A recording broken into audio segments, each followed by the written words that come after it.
નિલેશભાઈ. જો દેવ દેસાઈ પાસેથી શીખાય દુખે છે પેટ ને બતાવ માથું. એક 10 સેકન્ડ જવાબ આપી દઉં પછી તમારા પ્રશ્ન ઉપર આવું. મુકેશભાઈએ શરૂઆતમાં કીધું કે ભાઈ રાજીનામું આપી દો, ના કરી શકતા હોય તો.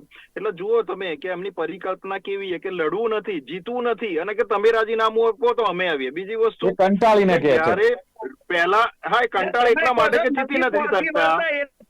જીતી નથી શકતા દિલીપભાઈ.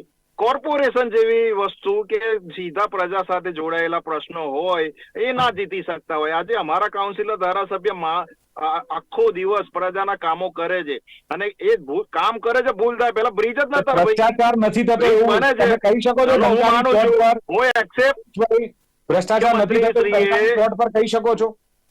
હું આપને કહી રહ્યો છું કે ભ્રષ્ટાચારીઓ પર મુખ્યમંત્રી ભૂપેન્દ્રભાઈ પટેલે લાલ આંખ કરેલી છે. ભ્રષ્ટાચાર કેટલાને જેલમાં નાખ્યા, કેટલાને સજા કરી? પગલા બી નિલેશભાઈ કેટલાને જેલમાં નાખ્યા?